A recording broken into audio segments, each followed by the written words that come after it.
Hello दोस्तों। आज हम नाइन्थ सीबीएसई के लाइंस एंड एंगल्स के नेक्स्ट क्वेश्चन पे आ रहे हैं। नेक्स्ट क्वेश्चन कह रहा है हमें, in given figure OA and OB are opposite raise.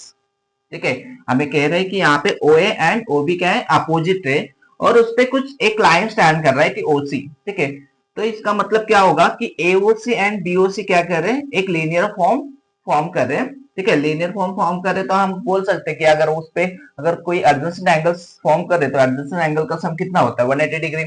तो यही पूछा है, यहाँ पे हमें एक्स की वैल्यू दी गई है। फर्स्ट क्वेश्चन कह रहा है हमें, if x equal to 25 degree then then what is the value of y। x की वैल्यू दी गई है और y की वैल्यू पूछी है हमें। ठीक है, तो फाइंड आउट करके देखते हैं। यहाँ पे हमें पता है कि हमें जो पता है वो लिखना पड़ेगा। यहाँ पे लिखेंगे since angle O AOC and angle BOC form में linear pair.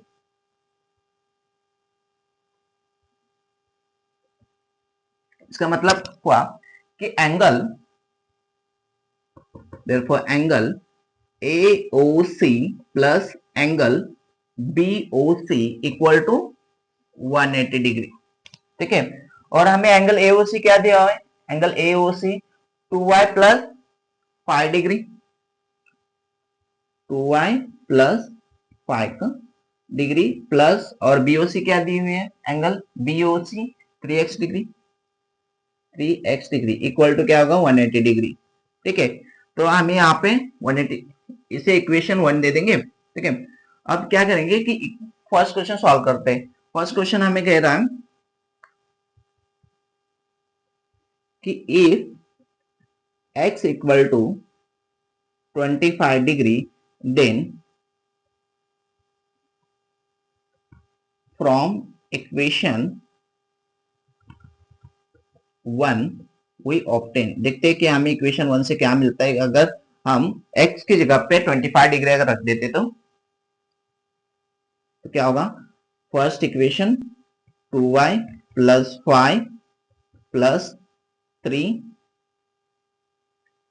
Into 25 degree equal to 180 degree.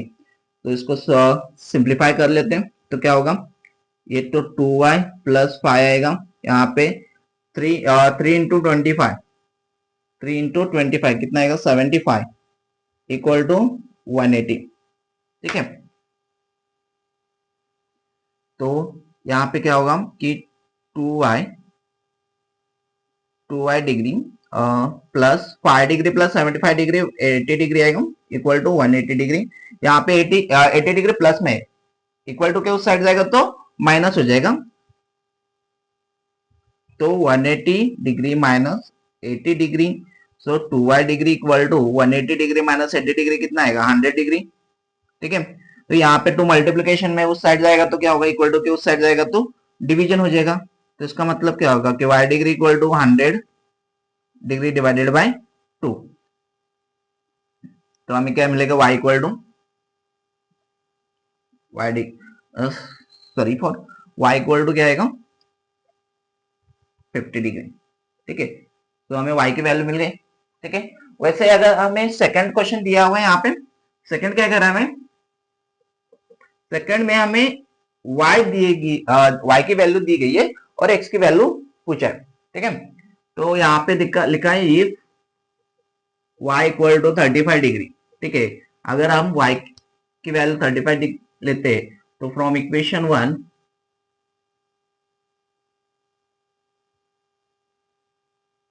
यहां से हमें मिलेगा, वी ऑब्टेन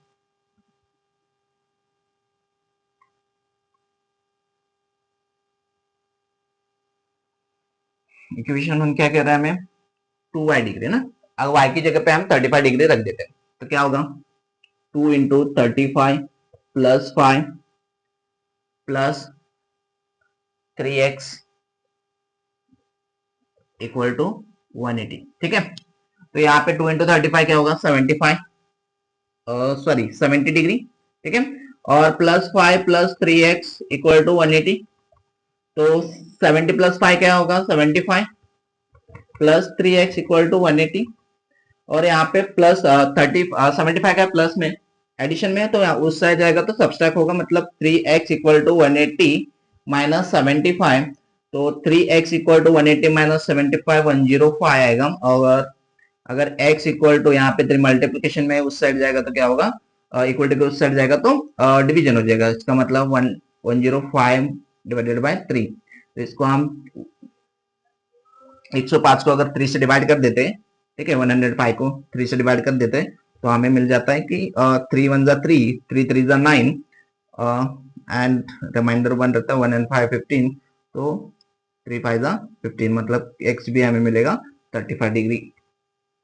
ठीक है, तो यहाँ से हमें x की वैल्यू मिल गई। तो दोस्तों आपको समझ में आ गया, तो आप यहाँ से लिख के ले सकते हैं इस क्वेश्चन को। ठीक है।